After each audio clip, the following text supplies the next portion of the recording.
Olá pessoal, então dando continuidade à apresentação do programa de História da Escola de Formação Complementar do Exército, nós vamos continuar apresentando o segundo grande bloco. Lembrando que o primeiro bloco do programa é o período colonial e o segundo bloco é o período monárquico. E lembrando também que esse período monárquico ele se divide em 3 períodos. O primeiro reinado, 1822 a 1831, período regencial, 1831 a 1840 e segundo reinado, 1840 a 1889. É muito importante durante todo o nosso trabalho, nós vamos sempre apresentar a linha do tempo, para quando vocês tiverem contato com a questão, vocês localizem imediatamente dentro da linha do tempo aquele evento. Então, continuando, dentro do período monárquico, nós já vimos que a centralização e a descentralização representa centralização, o unitarismo, o poder central, e a descentralização, o federalismo, o poder das províncias. Então, durante todo esse período, nós vamos ter o choque dessas duas correntes, sendo que a centralização estava muito ligada ao Partido Conservador e a descentralização ao Partido Liberal. E a consolidação da ordem interna. O que é essa consolidação da ordem interna?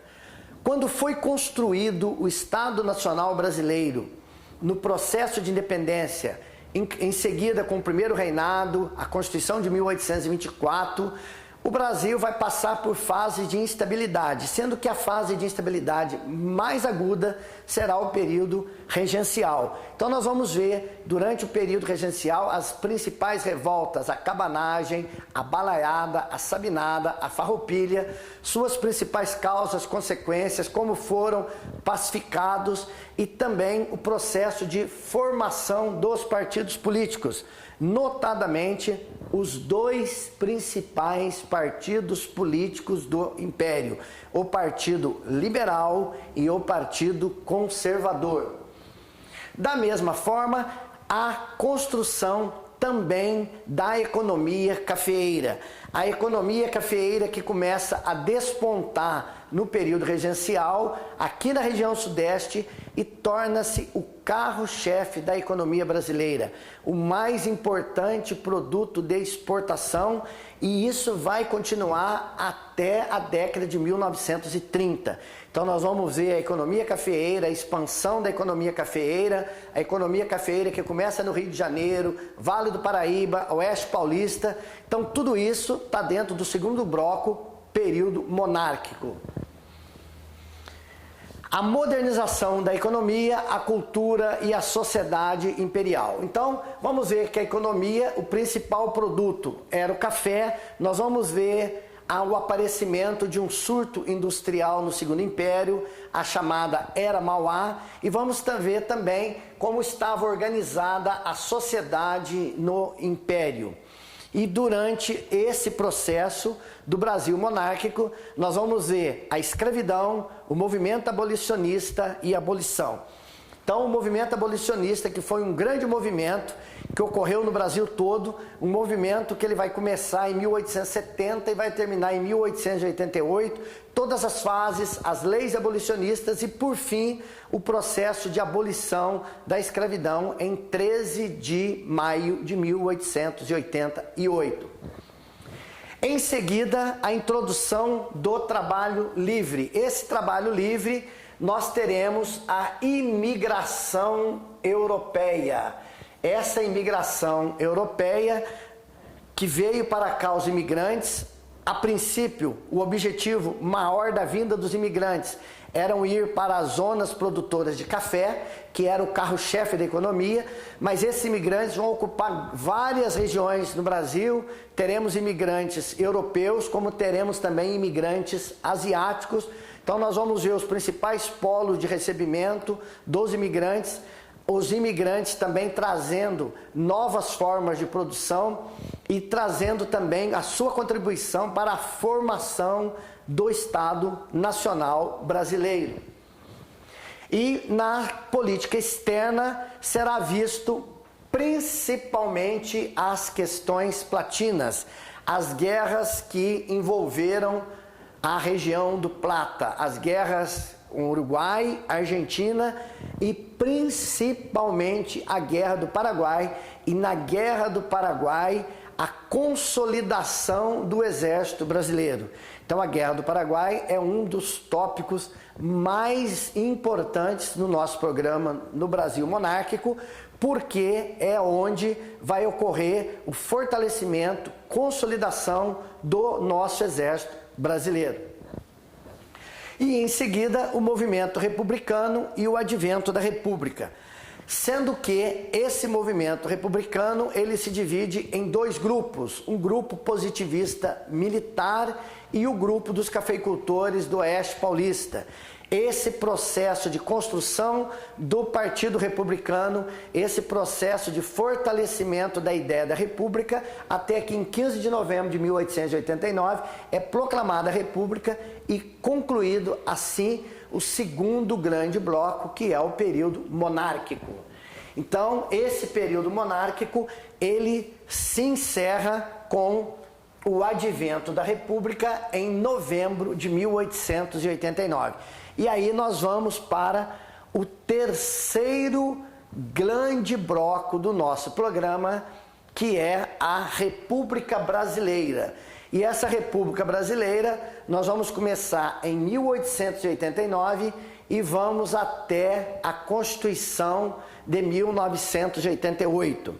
Então, esse período que vai de 1889 até a Constituição de 1888 é o período do Brasil republicano.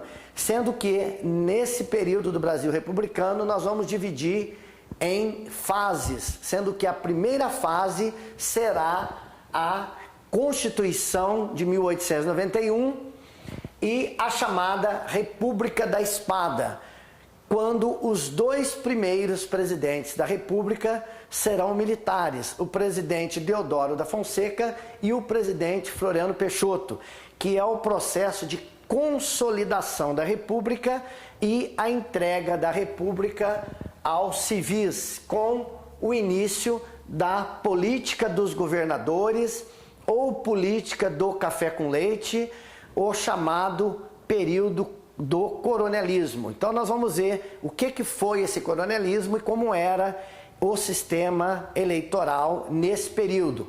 O chamado coronelismo não tem relação com o coronel patente das Forças Armadas. O coronelismo é um título de coronel da Guarda Nacional que recebia os grandes proprietários de terras. Então, esses coronéis, eles representavam o poder local, o poder naquela região onde eles se encontravam, e eles representavam a força das oligarquias rurais. Esse é o chamado período da República Velha. Então, esse período chamado República Velha é o período da República do Café com Leite, da República das Oligarquias, o período do coronelismo.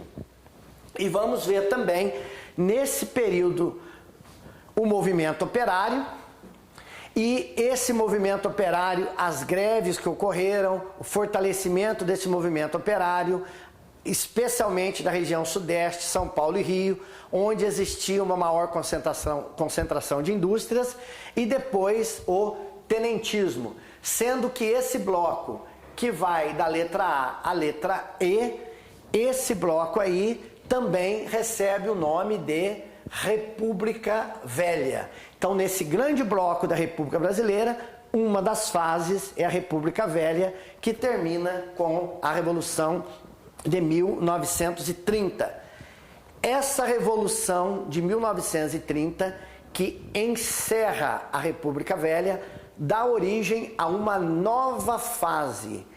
Em seguida, a Revolução de 30, vem uma nova fase, que é a Era Vargas, que vai de 1930 a 1945. Então, se conclui a República Velha entra-se numa nova fase que faz parte da República Brasileira. Essa República, que vai de 1889 a 1988, é dividida em fases, sendo que a primeira fase é a República Velha, a segunda fase, a Era Vargas, em seguida a Revolução de 30, a terceira fase, a República Populista, a quarta fase, a República Militar e a última fase, a nova república, a república que nós vivemos até os dias de hoje, mas para efeito dos nossos estudos vai até a Constituição de 1988, o que está previsto no edital. Então, vamos em frente. Em seguida, a República Velha, nós temos a Era Vargas.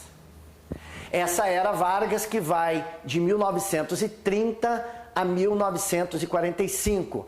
Sendo que nessa Era Vargas, nós vamos fazer o estudo dessa Era Vargas, dividindo a Era Vargas em 3 fases também. Então a Era Vargas é dividido em governo provisório, vejam só a linha do tempo, 1930 a 1945, nós vamos enfatizar muito isso no desenvolvimento do programa de 1930 a 1945, a Era Vargas, sendo que a primeira fase da Era Vargas, governo provisório, 1930 a 1934.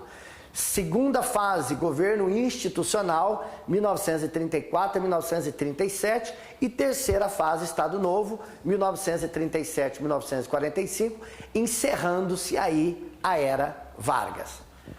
Logo em seguida, a Era Vargas, vem o período da redemocratização, ou período democrático, que é o período que vai de 1945 a 1964.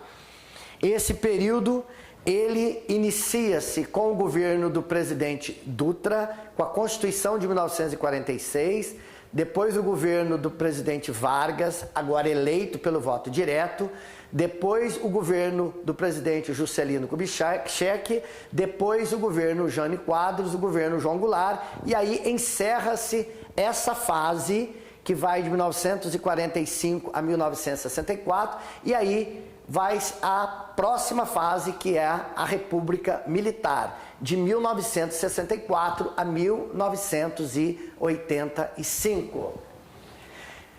Então, a intervenção militar, as transformações de 64 a 1985, então serão vistos aqui todos os governos militares, começando com o governo do Marechal Castelo Branco, em seguida o governo do Marechal Costa e Silva, depois o governo do general Médici, o governo do general Geisel, o governo do general Figueiredo e a conclusão do período dos governos militares, e logo em seguida a eleição de Tancredo Neves, e depois da eleição de Tancredo Neves, a morte de Tancredo e a posse do presidente José Sarney. Nesse período dos governos militares, nós vamos ver o que foi o milagre econômico, todas as transformações econômicas em uma construção de uma infraestrutura de desenvolvimento, o processo de redemocratização, os movimentos sociais da década de 70 e 80, a campanha pelas eleições diretas e, por fim, a Constituição de 1988. Então, com isso, se conclui o que está previsto no edital do Programa de História da Escola de Formação Complementar do Exército, em 3 grandes blocos: período colonial, 1500 a 1822, lembrando sempre que antes de entrarmos no período colonial, temos que fazer uma introdução da formação de Portugal, da expansão marítima e colonial europeia, a chegada dos portugueses aqui no Brasil e a montagem e implantação do sistema colonial. Então, sistema colonial, período colonial, 1500 a 1822, período monárquico, 1822 a 1889, período republicano, 1889 a 1988, com a Constituição de 1988. E mostrando sempre a linha do tempo, sendo que essa linha do tempo nós vamos detalhar cada período com outras linhas. Então isso aqui é apenas uma visão geral do programa, sendo que no Brasil Colônia nós teremos a linha do tempo da economia, a linha do tempo da administração. No Brasil monárquico, a linha do tempo do primeiro reinado, período regencial, segundo reinado, e na República Brasileira também a linha do tempo da República Velha, da Era Vargas, da República Populista, da redemocratização, do período militar e da nova República. Então, com isso, nós concluímos o programa. Então, nós estamos apresentando o programa que nós vamos trabalhar junto com vocês, resolvendo questões, tirando as dúvidas e preparando para o concurso da Escola de Formação Complementar do Exército. Então, até o próximo bloco. Meu muito obrigado. Até lá.